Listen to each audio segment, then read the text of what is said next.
여러분 안녕하십니까? 불꽃남자 25입니다. 이번 시간은 기획자 PO 이직 포트폴리오 가이드 부분 중에 세 번째 시간으로 경력서와 포트폴리오 작성을 하기 위해서 공통적으로 이해해야 될 개념에 대해서 설명드릴 텐데요. 본격적인 경력서 포폴 작성 전에 기본적으로 알아야 될 공통적인 개념과 방법에 대해서 설명드릴 예정입니다. 먼저 여러분들에게 이 경력서 포포를 작성하는 아주 기본이 되는 컨셉을 좀 설명을 드리려고 해요.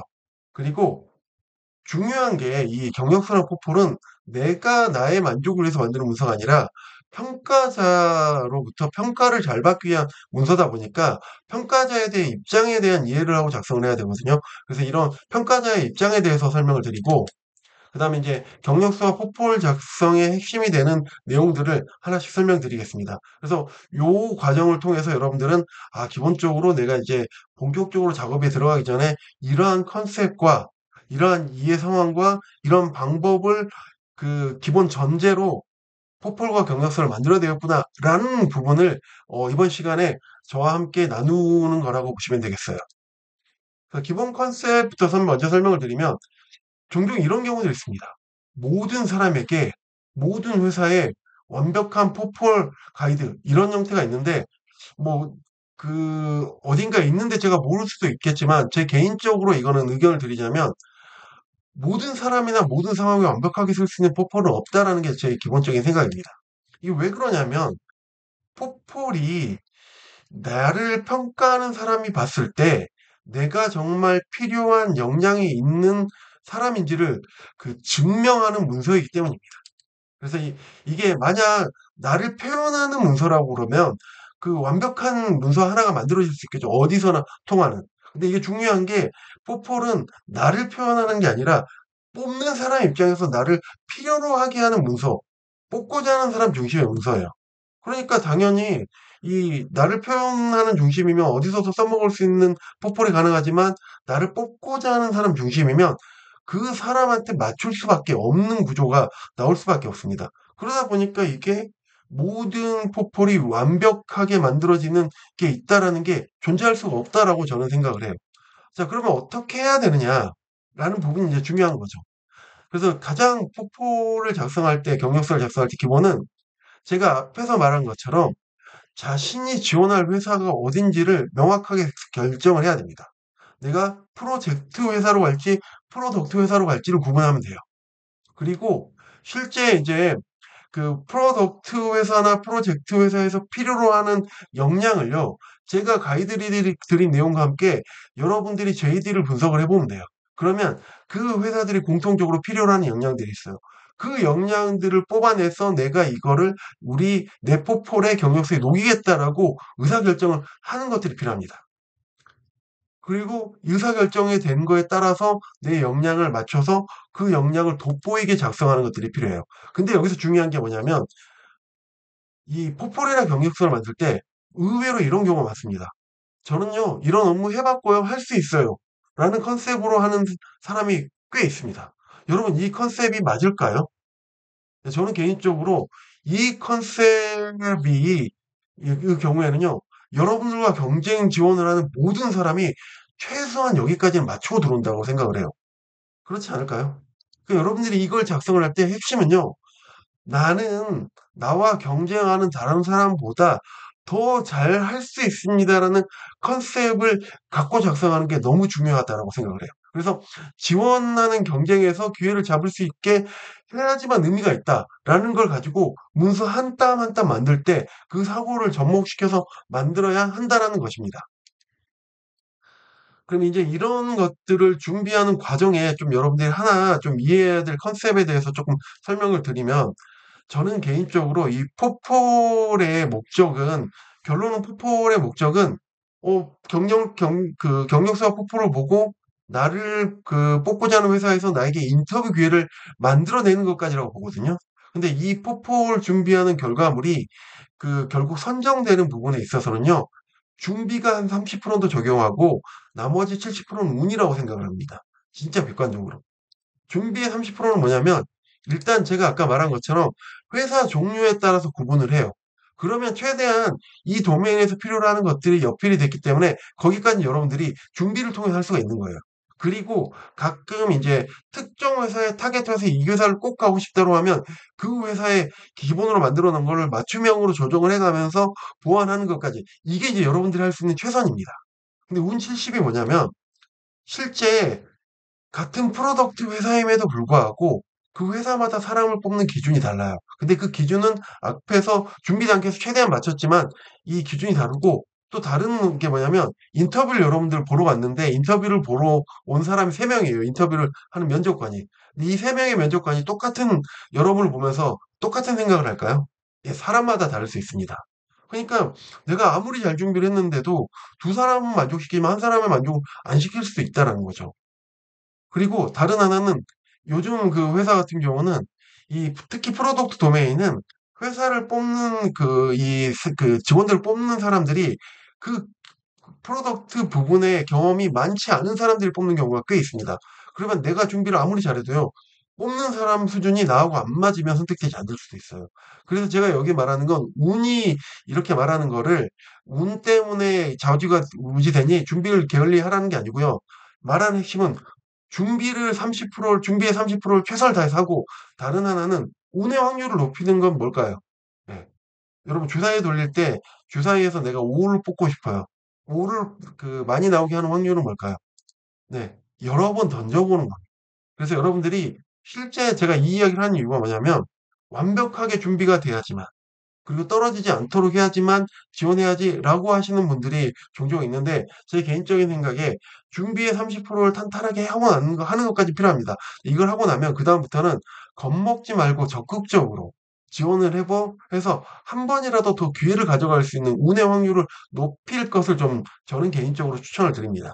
그리고 사실 최근 IT 시장이 정말 어려워서 지원 경쟁도 치열하고 또 지원 시 거절되는 경우도 많은데 이런 것들을 두려워하면 여러분들이 이 운의 기회를 놓칠 수 있는 가능성이 높아진다. 그러니 겁먹지 말고 당당하게 많이 떨어지더라도 두려워하지 말고 지원을 해라. 라는 게 일단 제가 준비 과정에 가장 먼저 얘기하고 싶은 부분입니다.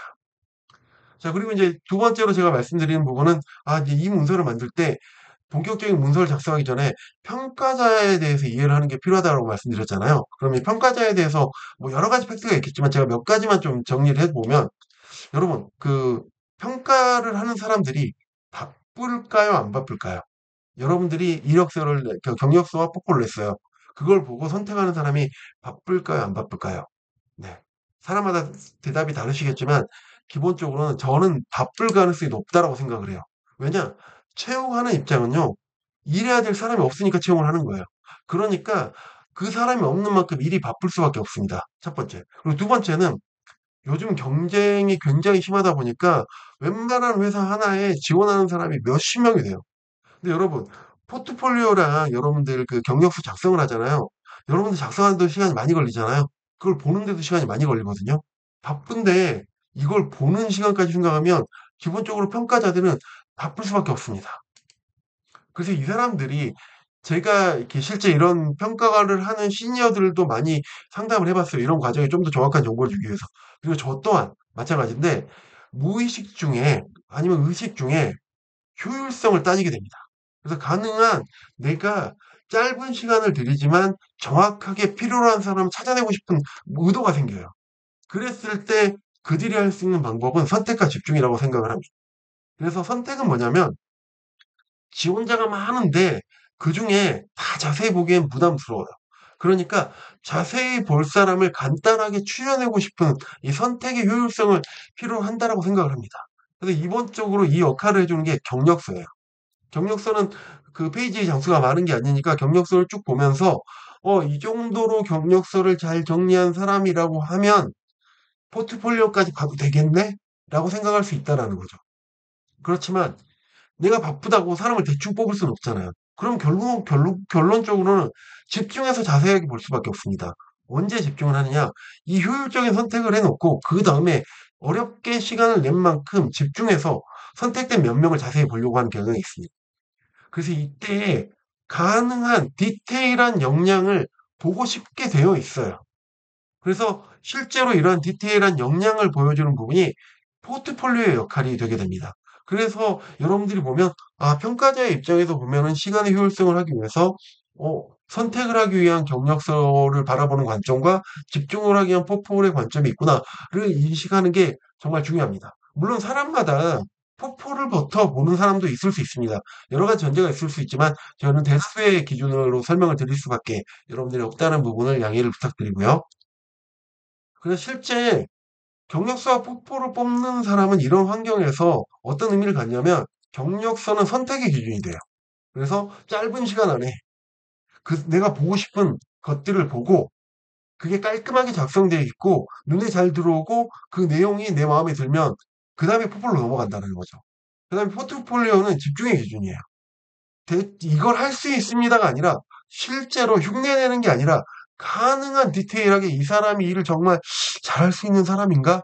라는 것들을 확인하고 싶어 하는 문서이기 때문에 여러분들 입장에서는 이 포포를 작성할 때는요, 가능한 디테일한 여러분의 경험을 실제로 역량을 자세히 보여주는 게 좋습니다. 근데 여기서 이제 하나 여러분들이 오해하면 안 되는 게 문서를 복잡하게 만드는 거하고요, 디테일과는 차이가 있습니다. 아무리 복잡하게 만들어도 눈에 확 보이는 그러니까 많은 내용을 담아도 눈에 확 보이는 문서가 있고요. 그 내용이 별로 없는데도 잘 안 보이는 문서들이 있어요. 그래서 이런 부분들은 여러분들이 이제 그 노력을 통해서 진행해야 되는데 그 기본 가이드도 밑에 조금 더 보여드리긴 할 거거든요. 자, 그리고 이제 실제 이제 지금부터 이제 그 포포를 뽑는 사람의 입장을 이해했으니까 본격적으로 경력서랑 포포를 작성하는 방법의 기본 컨셉에 대한 이해를 여러분들에게 설명드리면 가장 먼저는 항상 제가 뽑는 사람의 관점부터 봐야 된다 그랬잖아요. JD를 분석을 해야 됩니다. JD에 대한 이해가 정말 중요해요. 그래서 실제 JD를 분석을 하면서 보면 JD가 크게 두 구조로 나눠져 있습니다. 일반적으로 거의 대부분이. 첫 번째는 지원 자격 부분이에요. 그래서 그 화면 왼쪽 윗단을 보면 지원 자격 우대 사항이라고 되어 있고요. 또 어떤 경우에는 약간 UX 라이팅을 써서 이런 부분을 찾고 있어요. 라는 부분에 지원 자격을 넣고요. 그 다음에 이런 부분이면 좋아요에 실제 우대 사항을 넣습니다. 그럼 여러분들 이 지원 자격이랑 우대 사항이 아무 의미 없는 게 아니에요. 이게 굉장히 중요합니다. 뭐냐? 사람마다 다를 수 있겠지만 기본적으로는 지원 자격은요, 필터링 조건이에요. 이런 그 기술은 적어도 갖고 있는 사람이 지원을 해야 합니다. 라고 해서 이거 하는 사람 중에서 라는 컨셉을 갖는 거죠. 그리고 우대 사항은 차별화 포인트가 될 가능성이 높습니다. 그 사람 중에서 이런 분이면 더 좋아요. 우대사항 부분을 더 잘하는 사람을 뽑겠습니다. 이 우대사항이라는 게 그런 사람이 들어오면 우대해 주겠다라는 개념일까요? 아닙니다. 이런 사람을 우대해서 뽑겠다라는 개념인 거예요. 그래서 실제 보면은 여러분들이 이 지원 자격 부분은 명확하고 확실하게 업무를 할 수 있다라는 것들, 그리고 나만의 이런 장점을 보여주는 컨셉으로 이 필터링을 넘어가게 하는 것들이 필요하고, 우대사항은 좀 더 강력하게 차별화하는 부분들을 어필하는 형태로 작성하는 것들이 필요하다라고 이해를 하시는 게 중요합니다. 그리고 이제 그 경력서 포트폴을 만들 때 아주 기본이 되는 컨셉 부분인데, 경력서 같은 경우는 아까 제가 말한 것처럼 지원 자격에 대한 부분들을 실제 필터링 조건으로 빨리빨리 그 사람이 보기를 원하니까 지원 자격이 깔끔하게 정리가 되도록, 그리고 제가 표현하는 방법은 다음 시간에 알려드릴 텐데, 가능한 첫 장에 이 내용들이 눈에 확 보이게 해서 보는 사람 입장에서 시간을 들이면서 막 분석을 하는 게 아니라 딱 봐도 내가 원하는 역량이 있네, 내가 할 수 있는 부분이 있네 라는 부분들을 확인할 수 있게 하고요. 그 다음에 이제 우대사항 부분들은 실제로 이 우대사항을 가지고 얘가 이런 것들을 잘할 수 있나가 궁금하기 때문에 이제 상세하게 회사 경력 경험을 넣는 부분에 쉽고 차별화가 돼서 보일 수 있도록 하면 신뢰도를 높일 수가 있습니다. 그래서 여러분들 지금 제가 말하는 건 컨셉이에요. 방법은 다음 시간에 자세히 알려드릴 거니까 이 컨셉을 이해하시는 데 집중하시면 됩니다. 그리고 포트폴리오 같은 경우는요, 기본적으로 경력서를 안 보고 포폴을 바로 볼 가능성도 있습니다. 그러니까 경력서에 들어가야 될 기본적인 지원 자격이나 내가 업무를 할 수 있는 내용에 대해서는 초반에 깔끔하게 정리를 해놓고 그 다음을 만들 때는 디테일하게 내 역량을 가능한 보여줄 수 있게, 그리고 복잡하지 않고 명확하게 차별화돼서 보일 수 있게 하는 컨셉을 기본적으로 가지셔야 됩니다. 두 번째는 이 성과 방법 부분인데, 이 실제 여기에 혼동을 가지고 잘못된 형태의 포폴을 작성하시고 고생하시는 경우를 제가 굉장히 많이 보거든요. 저한테 상담을 오시는 분들 중에 한 50%에서 좀 제가 과장을 하면 70% 부분들이 여기에서 헷갈리는 경우가 되게 많습니다.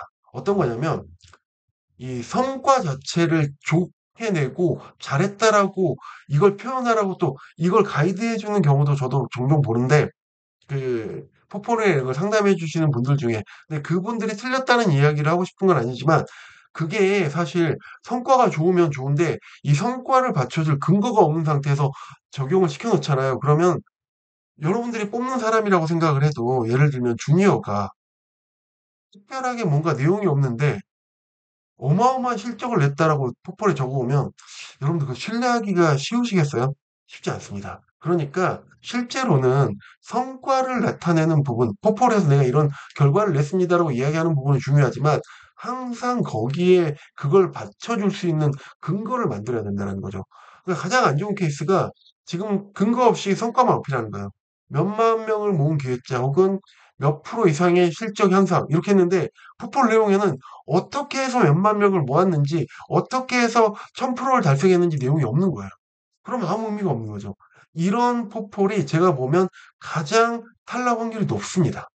그래서 실제로 보면 근거를 내야 되는데, 그럼 그 근거가 뭘까라고 봤을 때, 근거 부분이 뭐냐면, 이 일을 하는 방법과 과정을 보여주는 거예요. 실제로, 이 일을 진행을 하는데, 포폴 부분과 경력서 부분에 구체적으로 이 사람이 업무를 했던 과정과 방법이 나와 있고, 내가 보는 사람이 이게 설득이 돼. 그래서 이런 좋은 결과가 나왔다라고 하면 그때는 믿어지는 거죠. 그러니까 여러분들이 진행을 할 때 포커스를 맞춰야 될 게 성과라는 수치에 포커스를 맞추는 게 아니라 성과를 만들어내기 위한 방법과 근거에 대해서 내가 어떻게 더 효과적으로 어필할 수 있을지에 대한 집중을 하는 게 필요하고 그 집중의 결과가 반드시 포폴에 나와야 된다라는 것입니다. 지금부터 그 상세 예시를 보자면 화면에 보시는 것 같이 예제를 들 수가 있는데 제가 대표적으로 명확한 방법과 근거가 없이 성과만 보여주는 케이스를 한번 보여드려 볼게요. 이런 거예요. 문제 정의를 할 때 구매 전환율을 높여야 됩니다. 라고 문제 정의를 했다라는 거죠. 근데 가설을 세울 때 이렇게 세웁니다. 이런 기능과 이런 기능이 있으면 좋겠다라고 생각을 해서 제가 이걸 잘 판단을 했기 때문에 이런 결과가 좋게 나왔습니다. 라고 이야기를 하는 거죠. 근데 실제 여러분 보면 의외로 요런 형태의 작성을 하시는 경우가 되게 많으세요. 근데 여기 보면 뭐가 빠졌냐면 이걸 보면서도 문제점을 못 느꼈다 그러면 제 이야기를 잘 들어주시면 좋아요. 분명히 가설 부분이 있는데 결과도 있잖아. 그 결과를 데이터로 했는데 뭐가 문제지? 이게 뭐냐면 직관적 사고예요. 이 결과 뽑는 사람들이 중요하게 여기는 거는 뭐냐면요. 저기서 스트래티지 1, 2, 3번을 어떤 근거로 어떻게 분석했고 왜 이렇게 만들었는지가 궁금한데 그 내용이 없는 거예요. 결과만 딱 있는 거죠. 그것도 이렇게 되면 그 대부분 이게 직관적인 사고예요. 내 생각엔 이런 게 좋을 것 같아서 라고 판단하는 거죠. 그 다음에 결과만 데이터로 나온 거죠. 그러면 이거는요, 사실 그 결과를 데이터로 보여주는 거지 데이터 기반의 사고를 하는 것도 아니며 이러한 형태로 만들어진 실적은요, 설득력이 확 떨어진다는 거예요. 그러면 이걸 제가 어떤 식으로 여러분들이 포폴에 녹이기를 원하냐, 이 성과와 방법을 같이 만들어내는 걸 말하냐면 이런 겁니다. 제가 앞단에 그 데이터 기반의 사고를 할 때 좀 보여드렸던 예시를 다시 한번 활용할 건데요. 저는요, 구매 전환율을 높이기 위해서 이런 가설을 세워서 결과를 얻어냈습니다. 이걸 할 때 어떻게 하냐. 먼저 제가 데이터를 분석해 봤어요. 봤더니 지혜를 통해서 퍼널을 분석해 보니까 메인 화면과 상품 조회 화면 사이에서 사용자 이탈이 굉장히 많이 발생하는 걸 확인했습니다. 그러니까 이걸 보면서 이탈 구간이 따로 있구나. 여기에 대한 이탈을 줄여야 되겠네. 이 포인트를 하나를 얻어냈고요. 두 번째는 근데 실제 상세 화면까지 넘어오면 구매로 전환하는 데는 의외로 50% 이상 구매 전환이 되네. 두 가지 포인트를 찾는 거죠. 다른 하나는 이탈 구간을 제거해야 되고 다른 하나 이탈 구간이 제거가 되면 거기에 따른 구매 전환율이 높아지겠구나. 아니면 실제 달성할 수 있는 목표치가 올라가겠구나를 분석을 할 수 있는 거죠. 이렇게 분석을 하고 그 다음에 또 분석을 합니다. 실제 현재 여기서 이탈하는 걸 보기 위해서 메인 화면을 히트맵이랑 게이지 플롯이라는 기법을 사용해서 자세하게 분석을 해봤어요. 봤더니 화면의 실제 오른쪽 하단에 그 상품으로 이동하는 그 버튼이나 그 소개 내용이 있는데 실제 사용자는 거의 동선이나 행동하는 액션이 왼쪽에 몰려 있는 거죠. 봤더니 왼쪽이 이벤트 페이지가 있는 거예요. 그러니까 이게 실제로 우리가 이벤트도 중요하지만 이 이벤트가 아니라 구매 전환을 하기 위해서는 오른쪽에 상세 화면에 대한 소개가 돼야 되는데 사람들이 들어왔다가 이메일 이벤트만 받고 나가버리네? 그럼 이제 이걸 보면서 가설을 세우는 거죠. 이 가설을 어떻게 세우냐? 자, 여기서 해결하는 부분은 이 다른 쪽에서 관심을 하게 하는 요소를 굳이 메인 화면에 없어도 되니까 메인 화면 뒷단으로 넘겨놓고 상품 조회 화면이 돋보이게 하자. 뭐 아니면 어떻게 하자. 이런 형태로 A라는 방식, B라는 방식, C라는 방식을 해놓고 검증을 해보고 그 검증 결과 최종적으로는 이러한 결과가 나와서 저는 성과를 잘 달성했습니다. 라고 정리를 하는 거죠. 여러분 앞에서 제가 보여드렸던 것과 지금 화면 보시는 것을 봤을 때 여러분들이 봤을 때 설득력, 여러분들이 뽑는 사람이라면 어떤 결과에 대한 설득력이 더 올라가겠냐는 거죠. 저는 개인적으로 후자가 높다라고 생각을 하고 여러분들도 혹시 후자라는 판단에 공감을 하시면 이러한 방법을 적용을 할 것을 추천드리는 거죠. 그래서 결국 결과만 이렇게 뗄롱하고 나오는 게 아니라 그 과정들의 방법. 그러면 또 이 과정을 보면서 뽑는 사람들은 어떻게 보냐면 이렇게 이해해요. 아, 이 친구 데이터 기반의 사고에 대한 기본 컨셉을 알고 있고 GA 기반의 로그 기반의 데이터들을 분석할 줄 알고 A/B 테스트도 해본 경험이 있네? 야, 이 친구 이런 일들 우리가 원하는 걸 시킬 수 있는 역량을 갖고 있고 성과도 나쁘지 않네. 이렇게 본다라는 겁니다. 자, 그리고 두 번째는 차별화 마인드입니다. 차별화 마인드는 뭐냐면 경력서 포폴 작성 이유는 아까 제가 말한 것처럼 제가 좋은 사람이니까 인터뷰 기회를 주세요라고 하는 문서거든요. 근데 이 문서를 만들 때 저는 할 수 있습니다는 의미가 부족하다고 저는 생각을 해요. 왜냐? 모든 사람이 그걸 할 수 있다고 지원을 하는 거거든요. 그러니까 그 지원 자격을 갖춘 똑같은 사람들과 형평성 있게 차별성 없게 만들어내는 게 의미가 없다라는 거죠. 그래서 모든 문서를 만들 때는 결국은 나는요, 나의 경쟁자들보다 더 일을 이렇게 차별화해서 잘할 수 있습니다를 표현하는 게 정말 중요합니다.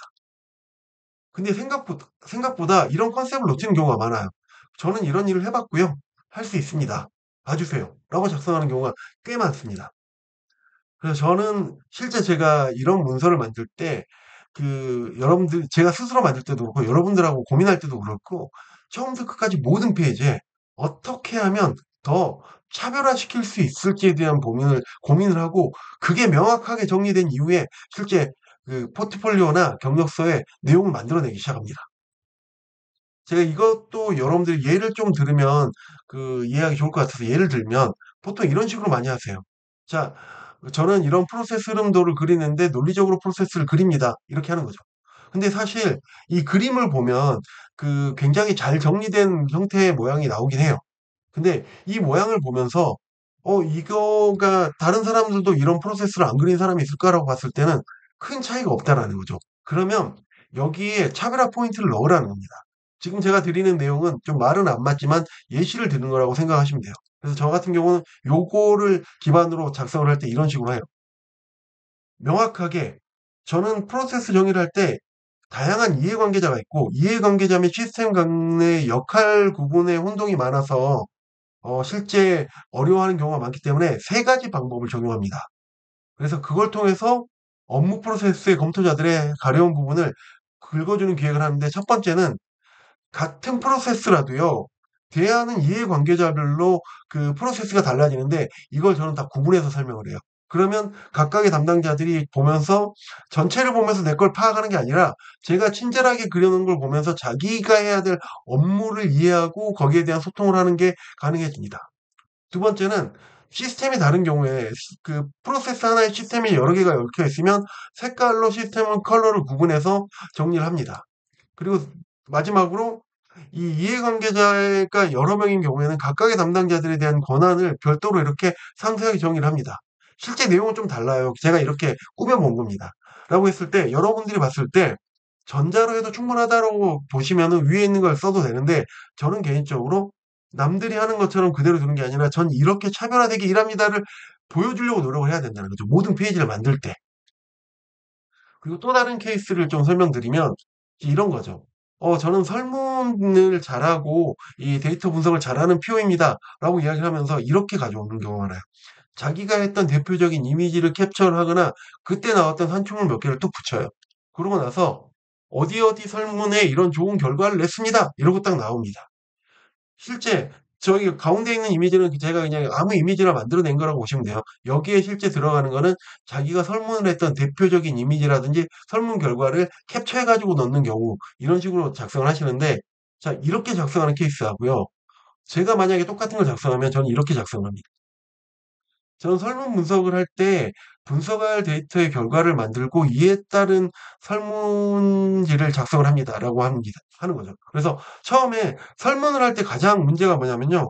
실제 설문이라는 비용을 많이 들였는데, 이거 조사했어야 됐는데, 이 내용을 포함시켰어야 됐는데, 라고 하는 경우들이 워낙 많기 때문에 애초에 저는 원하는 결과 형태의 그 그래프를 사전으로 다각도로 분석을 해가지고 만들어 놓고, 여기에 대해서 해당 그래프가 그 동작하게 되는 엑셀 문서를 만들고 이 엑셀 문서가 이 결과가 원하는 게 만들어질 때까지 그 결과 반영과 업데이트를 반복을 하면서 아예 설문을 하기 전에 어떤 결과를 어떤 항목으로 할지를 명확하게 뽑아 놓고 거기에 따라서 설문을 할 때는 이러한 형태로 그 사용자들이 편하게 들어올 수 있게 기본적으로 조회를 위한 임무 통계학 정보, 검색을 위한 그 분석을 위한 통계학 정보를 집어넣어 놓고 아이스 브레이킹을 넣고 그다음에 핵심 기능과 차별화 기능과 불만 사항을 넣어서 원하는 부분들을 다 이 뽑아낼 수 있도록 CX를 통한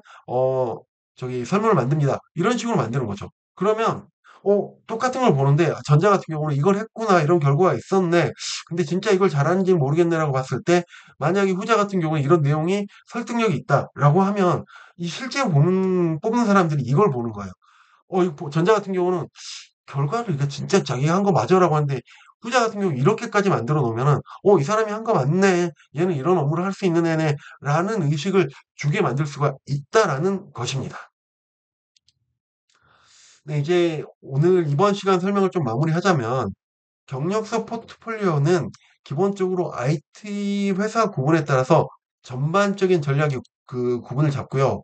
그다음에 이제 나를 뽑는 사람 관점에서 준비를 시작하고 그다음에 여러분들이 중요한 건 성과라는 키워드가 요즘 많이 들려서 성과를 보여줘야 된다라는 이식은 알겠는데 이 성과를 그냥 무턱대고 보여주는 게 아니라 성과와 그 성과를 근거하는 방법을 효과적으로 표현을 하고 그다음에 내가 했던 경험을 단순하게 보여주는 게 아니라 차별화시켜서 경쟁력을 보여주기 위해서 그런 형태의 사고 기반으로 이 내용을 만들어가는 것들이 여러분들이 해야 할 업무의 핵심이 된다라는 부분으로 이번 시간 설명을 마무리하도록 하겠습니다. 정리하자면 여러분들이 이제 본격적으로 제가 포트폴리오와 경력서를 만들기 전에 여러분들이 이런 사고를 가지고 그 다음에 이제 목차를 보고 여기에 이런 내용이 들어가게 구성을 해야 되는구나라는 걸 보는 게 의미 있다라고 판단을 하고 제가 설명드리는 거라고 이해해 주시면 될 것 같아요. 네, 감사합니다.